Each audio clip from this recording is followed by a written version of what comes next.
Hello every one. ഇന്നത്തെ ഈ പോക്ക് ക്രിസ്മസ് പ്രമാണിച്ചാണ് കേട്ടോ. ഞാനിവിടെ ന്യൂസിലൻഡിൽ വന്നിട്ട് 6 മാസം തികയാണ്. 6 മാസത്തിനുള്ളിൽ കുറേ സ്ഥലങ്ങളൊക്കെ കണ്ടു. എന്നാലും ക്രിസ്മസ് എക്സ്പീരിയൻസ് ആദ്യമായിട്ടാണ്. യൂറോപ്യൻ എന്ന് പറയാൻ പറ്റില്ലെങ്കിലും ഒരു ഇംഗ്ലീഷ് സ്പീക്കിംഗ് കൺട്രിയായ ന്യൂസിലൻഡിലെ ക്രിസ്മസ് എങ്ങനെയാണെന്നറിയാൻ ഭയങ്കര ആകാംക്ഷയാണ് കേട്ടോ. അങ്ങനെ ഓൺലൈൻ നോക്കി തപ്പിയെടുത്തൊരു സംഭവമാണ് റോഡ് ടു ബെത്ലഹേം. ഈ സംഭവം ഓൺലൈനിൽ നമ്മൾ ബുക്ക് ചെയ്യണം. ഫ്രീ ആണ് കേട്ടോ, പേയ്മെൻ്റ് ഒന്നുമില്ല. ബട്ട് അവർക്ക് പ്രയറായിട്ട് ഇൻഫർമേഷൻ കിട്ടണം നമ്മൾ എത്ര പേരാണ് വരുന്നതെന്ന്. സോ പ്രയറായിട്ട് ബുക്കൊക്കെ ചെയ്തു അവിടെ ചെന്നത് വെരിഫൈ ചെയ്ത് അവർ നമുക്ക് ടിക്കറ്റ് തന്നു. അകത്തോട്ട് കയറിയപ്പം ഔട്ട്സൈഡ് ഫുള്ള് ഒരു ഇങ്ങനെ കുറേ എന്താ പറയുന്നത്, പുൽക്കൂടിനകത്ത് നമ്മൾ കാണുന്ന ആ സംഭവം ഉണ്ടല്ലോ, അതിൻ്റെ ഒരു അത്യാവശ്യം വലിപ്പമുള്ള ഒരു മനുഷ്യൻ്റെ വലിപ്പത്തിലുള്ള സെറ്റപ്പൊക്കെയാണ് കണ്ടത്. അതിനകത്ത് പോയി കുറച്ച് ഫോട്ടോസൊക്കെ എടുത്തു. അപ്പോഴും സംഭവം അകത്ത് എന്താ നടക്കുന്നതെന്നുള്ളതിനെപ്പറ്റി എനിക്ക് വലിയ ഐഡിയ ഇല്ല കേട്ടോ. അപ്പം ഇതിവിടെ ഒതുങ്ങുമെന്നാണ് വിചാരിച്ചത്. എനിവേ അവിടെ പോയി കുറച്ച് നേരം ഫോട്ടോസൊക്കെ എടുത്തു. പിന്നെ അവിടെ കുറേ റിയൽ ആടുകൾ, ഭയങ്കര സോഫ്റ്റ് ആയിരുന്നു കേട്ടോ. ശരിക്കും തൊട്ട് കഴിഞ്ഞാൽ ഒരു കമ്പിളി പുതപ്പി തൊടുന്ന പോലെ ഉണ്ടായിരുന്നു. പിന്നെ പിള്ളേർക്ക് കളിക്കാൻ കുറച്ച് ഗിനി പിഗ്സ്, പിന്നെ കുറച്ച് പോണി ഒക്കെ കെട്ടിയിട്ടിട്ടുണ്ടായിരുന്നു. അങ്ങനെ നമ്മൾ അതിൻ്റെയൊക്കെ അടുത്ത് പോയി കുറച്ച് നേരം ടൈമൊക്കെ സ്പെൻഡ് ചെയ്തു. അപ്പോഴാണ് മനസ്സിലായത് അകത്ത് വേറെ ഷോ നടന്നുകൊണ്ടിരിക്കുകയാണ്. അത് കഴിഞ്ഞിട്ട് വേണം നമ്മളവിടെ ചെല്ലാൻ. അപ്പം നമ്മുടെ ഷോ തുടങ്ങുന്നതിന് ഇനിയും സമയമുണ്ട്. സോ അവിടെ നോക്കിയപ്പോൾ അവിടെ ഒരു തമിഴ് ചേച്ചിയെ കണ്ടു കേട്ടോ. അവരെല്ലാം അവിടെ ബെത്ലഹേം ചേർച്ചിൽ പ്രയറിന് വർഷിപ്പിന് വരുന്ന ആൾക്കാരാണ്. സോ വൈകുന്നേരം ഡ്യൂട്ടി കഴിഞ്ഞ് നേരെ പോയതുകൊണ്ട് തന്നെ നല്ല വിശപ്പുണ്ടായിരുന്നു. സോ കുറച്ച് ഹോം മെയ്ഡ് കസ്റ്റർഡ് കേക്കും പിന്നെ സമൂസയും ഒക്കെ മേടിച്ച് ഞങ്ങളവിടെ ഇരുന്ന് ഫുഡൊക്കെ കഴിച്ചു. ഇനി വിശപ്പൊരു എൻജോയ്മെൻറ്റിന് തടസ്സമുണ്ടല്ലോ.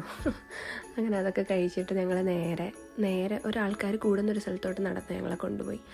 അവിടെ ചെന്നപ്പോൾ ഞങ്ങൾ കണ്ടത് ഫുൾ ഒത്തിരി വർഷം പഴക്കമുള്ള BC ടൈമിലുള്ള രീതിയിൽ ആൾക്കാർ ഡ്രസ്സൊക്കെ ചെയ്ത് വളരെ ഇൻട്രാക്റ്റീവായിട്ട് നമ്മളെ ഒരു റിയലിസ്റ്റിക് സംഭവം കാണുന്നത് പോലെ. അവർ നമ്മളോട് ചിരിക്കൊന്നുമില്ല കേട്ടോ. അവരൊക്കെ വളരെ സീരിയസ് ആയിട്ട് ശരിക്കൊരു സോൾജർ എങ്ങനെയാണോ ഇടപെടുക അതുപോലെ നമ്മുടെ അടുത്തൊക്കെ വന്ന് നമ്മളെ പേടിപ്പിച്ച് ടാക്സ് കൊടുത്തു, നിങ്ങൾ അത് ചെയ്യുന്നുണ്ടോ വെച്ച് അങ്ങനെയൊക്കെ ചുമ്മാ തമാശ തോന്നി. നല്ല രസമുണ്ടായിരുന്നു.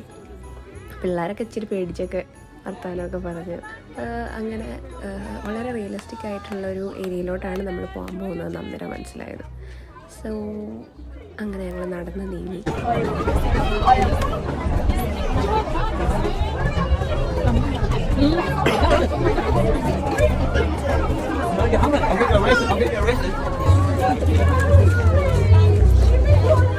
Hi.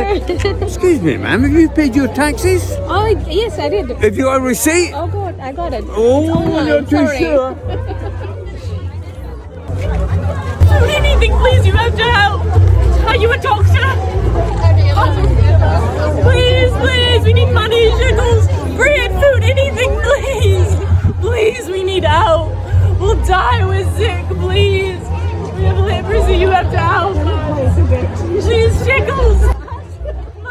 ശരിക്കും ഒരു പഴയ കാലത്തോട്ട് പോയതുപോലെ. നമ്മൾ ബൈബിളിലൊക്കെ വായിക്കില്ലേ, പഴയ വഴിയിലിങ്ങനെ ആൾക്കാർ ലെപ്രസി ഉള്ള ആൾക്കാരൊക്കെ ഇങ്ങനെ ഇരുന്ന് ഭിക്ഷ യാചിച്ചിരുന്നതും. അങ്ങനെ പഴയ കാലത്തെ ഒരു മാർക്കറ്റ് സീനിലോട്ടാണ് ഞങ്ങൾ നടന്നു പോയത്. അവിടെയുള്ള എല്ലാ സംഭവങ്ങളും അവരുടെ ഡ്രസ്സിങ്, അവർ വച്ചിരിക്കുന്ന ആ ഒരു പാത്രങ്ങളും അവർ ഉപയോഗിക്കുന്ന ആ ഒരു എല്ലാ സാധനങ്ങളും പഴയ കാലത്തെ രീതിയിൽ അവരിങ്ങനെ അറേഞ്ച് ചെയ്ത് വെച്ചിട്ടുണ്ടായിരുന്നു. ആൾക്കാരുടെ എക്സ്പ്രഷൻ പോലും നമുക്ക് ഭയങ്കര എന്താ പറയുന്നത്, ആ സമയത്തെ ഒരു ലുക്ക് തരുന്ന രീതിയിലാണ്. സാധനങ്ങളുടെ പൈസ എല്ലാം എഴുതി വെച്ചിരിക്കുന്നത് ഷെക്കലിലാണ്. ഓക്കെ, ബൈബിൾ അവിടുത്തെ ആ കറൻസി. സാധനങ്ങൾ വിൽക്കുന്ന രീതി, അവരുടെ ഹെയർ സ്റ്റൈൽ എല്ലാം വളരെ കൗതുകം തോന്നി. ഞങ്ങൾ കുറേ നേരം എല്ലാവരെയും നോക്കിയിരുന്നു. എല്ലാവരും ഭയങ്കര ഫ്രണ്ട്ലി ആൻഡ് ഇൻട്രാക്റ്റീവ് ആയിട്ടുള്ള ആൾക്കാരാണ് കേട്ടോ. അങ്ങനെ പതുക്കെ ഓരോ സ്റ്റോൾസായിട്ട് ഞങ്ങളിങ്ങനെ കണ്ട് നീങ്ങി.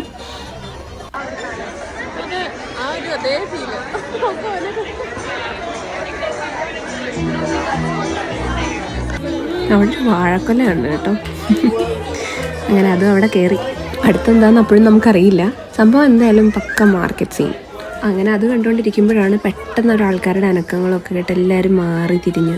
അതിനകത്ത് ക്വീൻ എന്താ അതിനെ പറയുക, ക്യാരേജോ കോച്ചോ എന്താണേലും അതിനകത്തിരുന്ന് ക്വീൻ പോകുന്നു എന്ന് പറഞ്ഞ് അവർ ഭയങ്കര ഒച്ചയൊക്കെ ഉണ്ടാക്കി ആൾക്കാരൊക്കെ ഓട്ടോമാറ്റിക്കലി മാറി.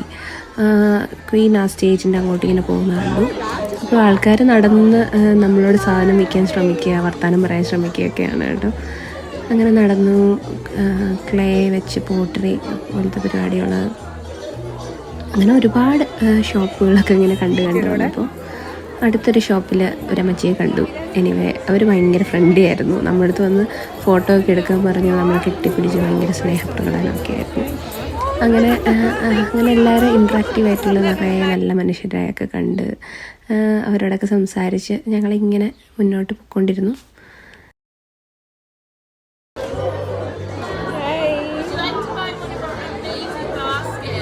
Sorry, I don't use the same currency.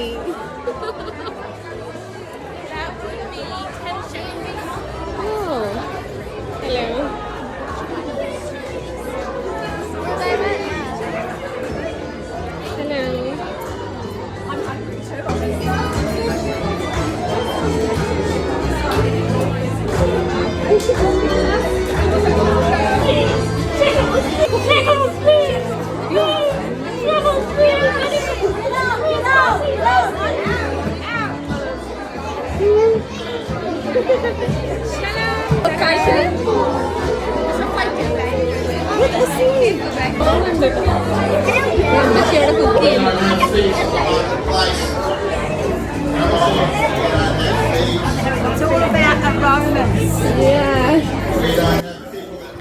ഒരുപാട് പ്രായമുള്ള ആൾക്കാർ ഇതിനകത്ത് പങ്കെടുക്കുന്നുണ്ടായിരുന്നു കേട്ടോ. അവരെ കാണുമ്പോൾ തന്നെ നമുക്കൊരു സന്തോഷമല്ലേ, അവർക്കും ഒരു സന്തോഷം.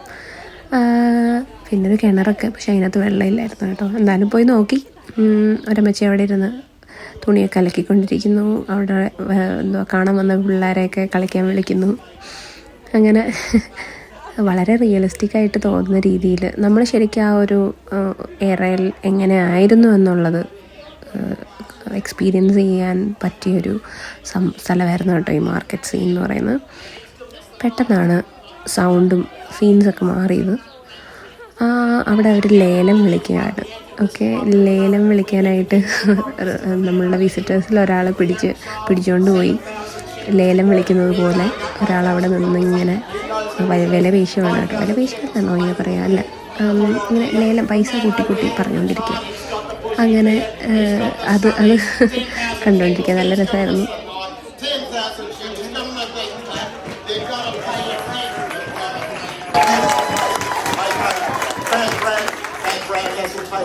അങ്ങനെ ലേലം വിളി കഴിഞ്ഞു. ആളിനെയൊക്കെ വിറ്റ് അവരാ സ്ഥലം പതുക്കെ ഒഴിഞ്ഞു.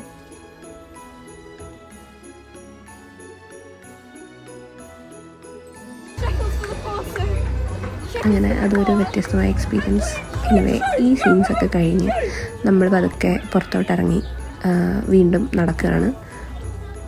ഞാൻ കേട്ടത് സാധാരണ ഇതിലും ഇച്ചിരി കൂടുതൽ നമുക്ക് എക്സ്പ്ലോർ ചെയ്യാൻ വേണ്ടിയുള്ള റിയലിസ്റ്റിക് സംഭവങ്ങൾ പുറത്തവർ വെക്കാറുണ്ട്.